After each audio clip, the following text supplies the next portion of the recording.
Okay, friends, we're going to try our hands at some homemade garlic knots. We're going to use the bread machine to make the dough, and then we're going to put it on the dough setting and press start. All right, I already have it on my dough setting. Here it goes. While we're watching this mix up, we're going to talk about ingredients.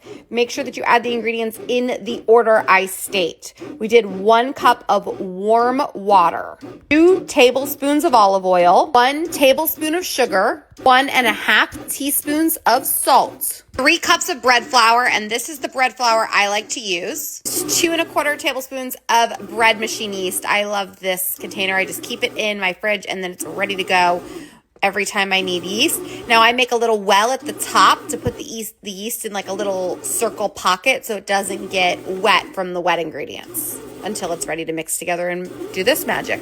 We're gonna let this knead the dough on its 90-minute cycle, and then we're gonna make them into some knots. Okay, I've taken that dough out of the bread machine and split it into roughly 12 roughly equal pieces.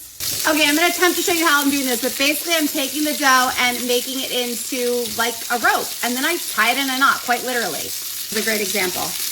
Rope, knot, place. Here we go again.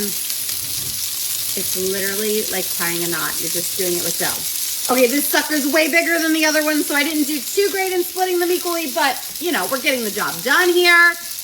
Another one.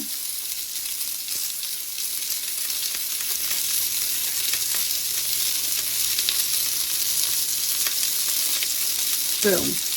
And at the end of the day, they don't have to be perfect. While I am posting this on social media, ultimately I'm feeding my family. It's not about it looking perfect, it's about it tasting good. And now the knots go in the oven for 12 minutes at 375. While they may not win the prettiest garlic knot award, I bet they're gonna be yummy. Now we're mixing together some melted butter, some minced garlic, some garlic powder, some Parmesan cheese, and some oregano to top our garlic knots with.